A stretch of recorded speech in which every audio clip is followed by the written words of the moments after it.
continuamos en nuestro ciclo de entrevistas aquí en ADN Cero TV. Bienvenidos a todos los que se suman. Y en este caso la invitación, y le agradecemos que haya aceptado charlar con nosotros, es con el fiscal general, el jefe de la unidad de investigaciones de delitos contra la administración pública, el doctor Omar Rodríguez. ¿Cómo le va, doctor? Gracias por atendernos. ¿Qué tal? Buen día, Pablo. No, y al contrario, es un gusto estar nueva etapa tuya en este programa, así que un placer para mí. Bueno, Omar, a ver, que arrancar, hay muchísimo trabajo, ¿no? Usted está tapado, digo, tiene muchas áreas que están encarando causas, algunas ya en etapa de juicio oral, otras en etapa de apelación, porque ya ha pasado el juicio, y otras en la investigación. Todas son importantes, todas tienen que ver con hechos que involucran a exfuncionarios. Me parece, si usted quiere arrancar para tratar de ordenar un poquito el trabajo que usted tiene en la etapa de las causas de Correa, la de Embrujo, y la de Chito Alarcón. ¿Están firmes esas condenas? Son dos juicios que ustedes desde la Fiscalía han logrado la condena de los acusados, ¿no? Sí, respecto de esas dos causas, están en la instancia de recursos extraordinarios. Ninguna de las dos se encuentra con firmeza, porque hay que recordar que para que tengan firmeza tienen que haber transitado, digamos, los recursos. La jurisprudencia de manera unánime es la que sostiene que se produce la firmeza cuando es rechazado el recurso extraordinario en la Corte Suprema de Justicia de la Nación. Así que esas dos causas están en esa instancia, estamos a la espera de, digamos, de la resolución de los recursos. O sea que están para pasar a nivel federal, digamos, o sea, a nivel de la Corte, a nivel nacional. Tienen que ser resueltas primero por el Tribunal Superior de Justicia de Chubut, y una vez que se resuelve, en caso de que vayan en recurso extraordinario, bueno, esperar esa instancia. O sea que están en el Superior Tribunal aquí en la provincia, ya tienen una condena de segunda instancia. Exactamente, las dos condenas, las dos sentencias condenatorias han sido confirmadas por la Cámara de Impugnación. Doctor, en ambas causas, tanto Diego Correa como Alarcón han sido condenados por enriquecimiento ilícito. Y ahí el gobierno, o el Estado, mejor dicho, no el gobierno, el Estado, ustedes desde la justicia, reclaman que regresen al erario público bienes. ¿Esto en qué etapa se quedaría confirmado? Como para decir, el Estado puede disponer de esos bienes. No, el Estado va a disponer de esos bienes de manera definitiva cuando ambas sentencias estén firmes. En el caso del Embrujo en particular, se hicieron algunos depósitos en carácter de depositario judicial, es decir, la utilización de esos vehículos por una cuestión, digamos, para evitar el paso del tiempo y también para que se deterioren esos vehículos que estaban preservados, pero inactivos, es decir, había que cambiarle las baterías, hacerlo los service. Entonces, de alguna manera, permite una mejor conservación. Una vez que quede firme, se van a poder disponer de manera definitiva. Bien, ¿y el destino está definido? ¿Cómo se resuelve estos bienes inmuebles? Por ejemplo, ustedes desde la Fiscalía tengo entendido que hay un requerimiento del Ministerio Público de espacio. ¿Cómo lo van a resolver? Sí, esa cuestión, digamos, la administración de esos bienes está en cabeza del Superior Tribunal de Justicia. Llegado el momento, digamos, el tribunal va a resolver, entiendo yo, de la manera más equitativa y justa esta distribución de bienes en función también digamos, de las necesidades. Hay que recordar, y es de público conocimiento, digamos, en todas las áreas hay necesidades básicas. El Ministerio Público Fiscal también tiene necesidades de contar con mayores recursos, hay que modificar algunas cuestiones, incorporar tecnología. Bueno, cada área tiene su problemática, pero en definitiva esto lo va a resolver el superior cuando llegue el momento. Bien, entonces estas dos ya tienen condena, están esperando llegar a una sentencia firme. Ahora, en el inmediato, en el corto plazo, hay dos causas que están ya para juicio oral, tienen fecha los debates, ¿no? Que tienen que ver con exfuncionarios también. Exactamente. Uno tiene fecha ahora el 24 de septiembre, que es la causa de negociaciones incompatibles donde está imputado Pablo Con y D'Amico. Y la próxima, la que tiene fecha también, es la que está imputado con pedido de juicio, el caso de Christian Aguillor, también por un delito de negociaciones incompatibles cuando era presidente de Celos. Esa para noviembre. Esa es para noviembre, sí. Son dos juicios chicos, digamos, ¿no? Breves y pocos imputados, no se espera, no hay tanta carga probatoria, no es como los juicios que hemos visto previamente. No, no, estos son juicios más sencillos, el objeto de imputación, digamos, es más simple, no tiene mayor complejidad, hay mucho menos testigos, digamos, la causa de Correa tenía, conocida como el embrujo, tenía particularidades muy especiales, por no solo que tenía muchos imputados, sino que había muchos hechos a juzgar de lavado de dinero, que era una cuestión bastante llamativa, porque es la primera vez que se hace un juicio de estas características, con una figura así. Bueno, sumado al enriquecimiento ilícito, al fraude, a las negociaciones incompatibles, a la asociación ilícita, digamos, era una gama de hechos que era bastante complicado, digamos, para desarrollarlo en poco tiempo. O sea que estos dos juicios son, usted mencionó la misma acusación, presuntas negociaciones incompatibles. ¿En qué consiste eso? Bueno, la negociación incompatible tiene que ver cuando el funcionario público inserta un interés en particular cuando interviene en razón de su cargo en una operación en contrato. El funcionario público, el primer deber es el bienestar general, digamos, es el fin último y el principal por el cual debe velar el funcionario. Cuando un funcionario público se aparta de ese interés público, digamos, del interés de la administración, y tiene una tendencia de beneficiar, tendencia beneficiante se llama, hacia una parte de las que intervienen en el negocio, y ese funcionario tiene competencia en ese cargo por el cual está actuando, se consuma la figura. La figura no requiere ni que haya perjuicio del Estado, ni que haya concretado un beneficio para sí o para un tercero. Es decir, yo intervengo en una operación en miras a beneficiar a un tercero, pero no hace falta que ese beneficio se concrete.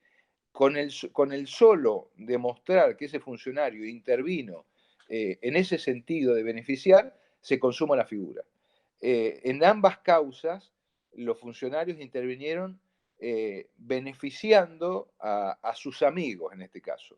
En el caso de Korn, a su amigo particular, que es un amigo íntimo, D'Amico, y en el caso de Guillor, al grupo Tesla que estaba detrás, digamos, de estas contrataciones o estas primas que llevaban adelante ese organismo que se dedicaba a diagnósticos por imagen. En el caso de la causa de Cornel Amico me interesa destacar algo, tiene que ver con hechos ocurridos durante la emergencia climática de Comodoro Rivadavia. Exactamente. D'Amico y Korn, digamos, no quedaron imputados en la misma causa porque el objeto procesal era independiente del objeto de la emergencia, digamos. Eran otras personas que no estaban vinculadas directamente con las contrataciones que había hecho la unidad de gobernador. En este caso, se habían hecho en el área de servicios públicos donde estaba Korn. Entonces, se separó esa causa y se imputó de manera independiente a Korn, pero tiene que ver en el contexto de la emergencia. Se compró al negocio de su amigo para proveer de material a la ciudad de Comodoro, en donde justamente estaban atravesando, digamos, la recuperación de lo que había dejado la catástrofe climática, ¿no? Bueno, o sea que esos dos juicios, septiembre y noviembre, y hablando de la emergencia climática, ahí hay un pedido, ya está como elevada a juicio, falta ponerle fecha, digamos.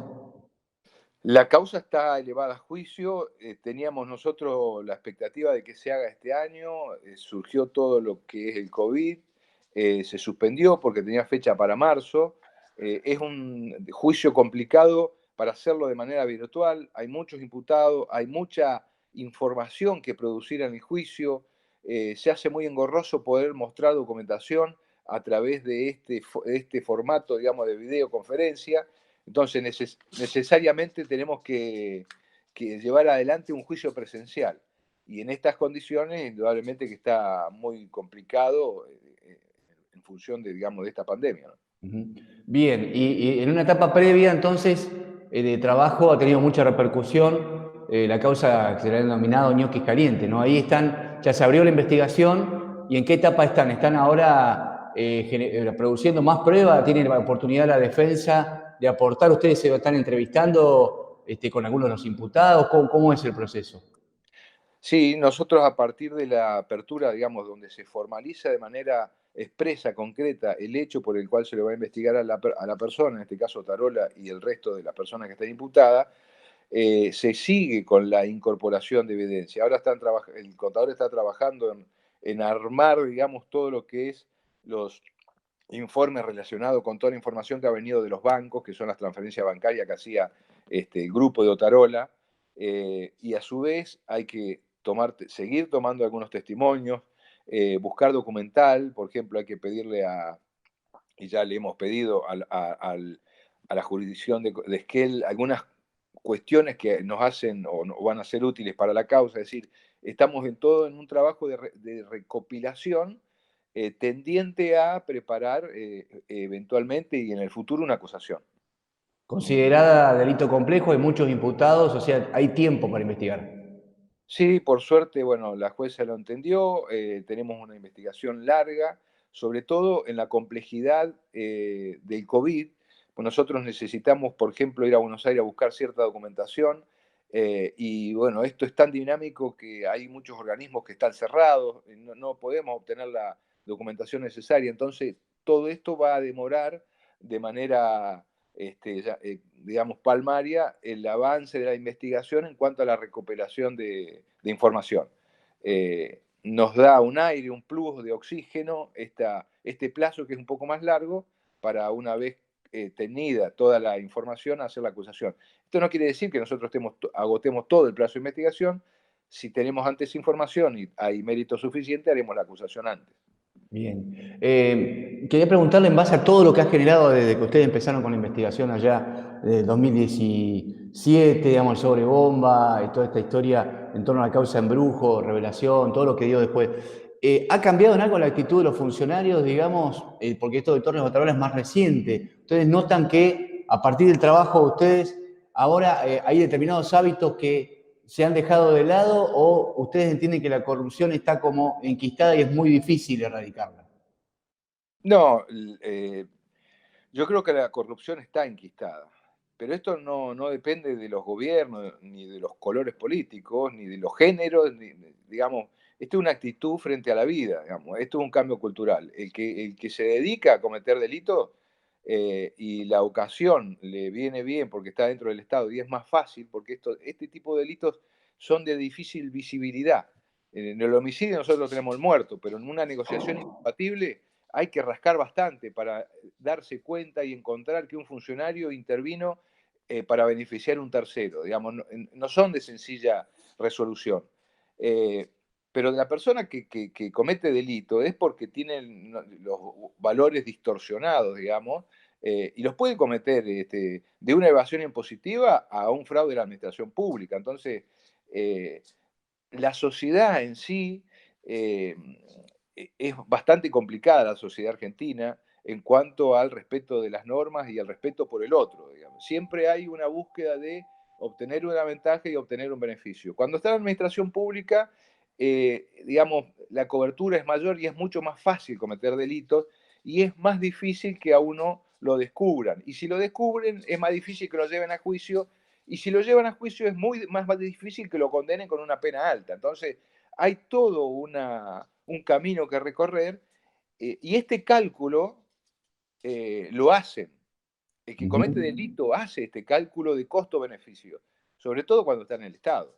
Y Eh, usted alguna vez hizo, justamente viene a cuento con lo que está describiendo, hizo una definición también de, usted que ha trabajado años en lo penal, de aquel imputado, incluso hasta condenado habitual por hechos comunes, un robo, supongamos, al delito contra la propiedad o una agresión, que el tipo de imputado que ves como que no se la espera y como que se lo toma personal o le molesta o se le agarra con el investigador porque como que lo agarró con las manos en la masa, como que está bien lo que yo entendí, lo vi alguna vez a usted hacer ese tipo de diferencia. eh, digamos, en la jerga judicial penal, sobre todo, aquellos viejos delincuentes, digamos, de otros tiempos, eh, entre comillas lo digo esto, es como que tenían ciertos códigos. Los códigos eran cuando lo atrapaban, digamos, ellos consideraban que habían perdido y esas eran las reglas de juego. Y no había ningún tipo de, digamos, de rencor respecto de la persona que investigaba o el mismo juez que lo juzgaba. En este tipo de hechos delictivos, sobre todo de cuello blanco, en donde hay toda una imagen social de las personas que cometen delitos, eh, como una forma defensiva es echarle la culpa, digamos, al que lo atrapó y no hacerse cargo el que cometió el delito. Es decir, esta suerte de doble moral de digamos, que hay en la sociedad, y mucho, se ve mucho y es bastante común verlo en este tipo de delitos de cuello blanco, delitos económicos, ¿no? Y a usted en lo personal, ya que está muy también en un área que no tiene demasiados compañeros, hay algunos fiscales que han trabajado en otras causas, pero usted es como la cara más visible. Digo, el haber investigado gente que ha tenido mucho poder económico, que tiene contactos, bueno, accede a los mejores abogados, ¿le ha generado algún tipo de, no sé, presión? ¿Ha recibido mensajes? ¿Cómo lo ha tomado? Me imagino también incluso a nivel privado o familiar, ¿no? Sí, es muy complejo, digamos, a nivel privado, familiar, se vive eso intensamente porque, digamos, mi familia se relaciona con otra gente y de alguna manera pagan los costos de mi trabajo, porque es la verdad, digamos. Eh, Presiones en el sentido directas, pocas, sí, presiones, digamos, indirectas, digamos, algunos mensajes. Lo cierto que esta comunidad es chica, digamos, sobre todo en el nivel que nos manejamos nosotros, tenemos muchos roces con las personas que están imputadas, muchas veces aparecen investigadas. Eh, entonces, el primer obstáculo difícil de sortear es justamente estas relaciones de cercanía. La otra vez escuchaba a un fiscal de Santa Fe que decía, bueno, justamente hablaba de esto, lo difícil que es para ellos, que es una ciudad grande, investigar este tipo de delitos porque o son personas que están relacionadas con uno, porque van a la misma escuela, porque comparten los mismos clubes, se relacionan con o tienen amigos de manera indirecta. Entonces, el primer obstáculo, digamos, a sortear es justamente estas relaciones cercanas, directas o indirectas. Eh, el día que yo no pueda hacerlo porque la función mía justamente es investigar y no importa quién, debería dar un paso al costado. Seguramente a usted lo ha dejado de saludar mucha gente en el último tiempo. Sí, mucha gente me ha dejado de saludar y otra gente me saluda por compromiso y alguna, lo tengo que decir también, entienden lo que hago, más allá que me ha tocado tener que investigarlos, al menos son respetuosos conmigo, no me han quitado el saludo, y bueno, eso es un gesto, digamos, de hombría y de caballerosidad y de buena gente, digamos, más allá que puedan llegar a estar implicados o investigados o sospechados de algún delito. Que tiene Doctor, que ver con no mezclar las cosas, ¿no? claro, por supuesto, de entender la función que cumple cada uno, el cargo que tiene, el rol en la sociedad, digamos. Doctor, la última. Usted habló en un momento de la investigación que hacen con el equipo de delitos económicos, los peritos que ustedes tienen. Quiero preguntarle por la importancia de ese equipo que han formado en esta unidad para este tipo de delitos, digamos, el hacer seguimiento de las cuentas bancarias. Hay un trabajo ahí muy de detalle, también las pericias en los celulares, los mensajes encriptados. Quiero preguntarle cómo está la unidad, si necesita gente, si le faltan fiscales, si ustedes están pidiendo, si le falta como para la gran cantidad de causas e investigaciones que tienen en marcha, ¿no?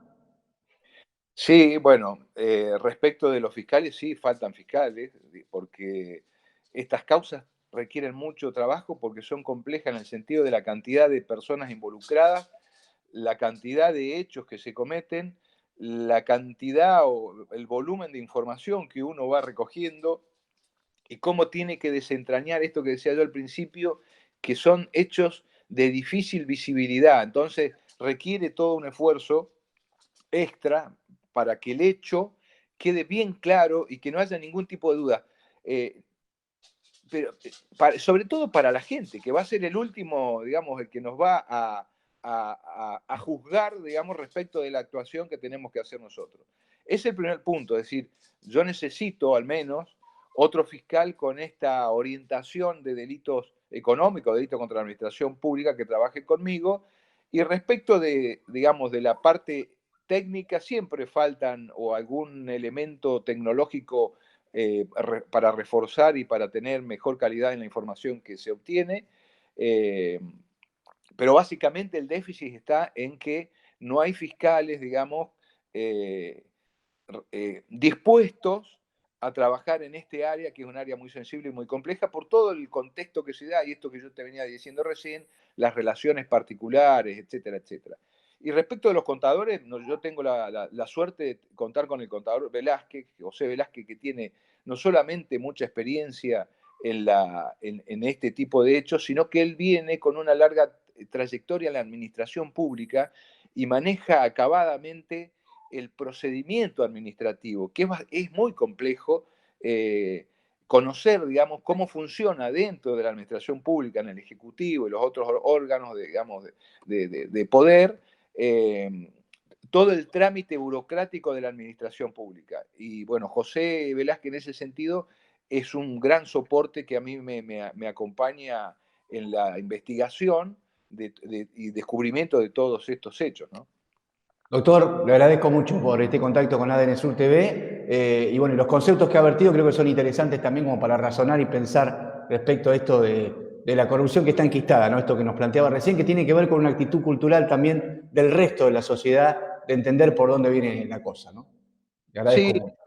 muchas gracias. Y bueno, esto tiene que ver con una cuestión, digamos, cultural. No hay que relajarse frente a la corrupción. Hay que ser totalmente celoso, transparente. El funcionario tiene que poder soportar un juicio minucioso de la sociedad. Y cuando la sociedad entienda que esto se combate entre todos, yo creo que ahí vamos a dar un pasito adelante para, de alguna manera, disminuir este gran flagelo, ¿no? Gracias, muy amable. Muchísimas gracias a vos y un abrazo. Bueno, así pasaba entonces el fiscal Omar Rodríguez hablando de todos los delitos que tienen que ver contra la corrupción en la provincia del Chubut. Cerramos esta nueva entrevista aquí a través de ADN Sur TV.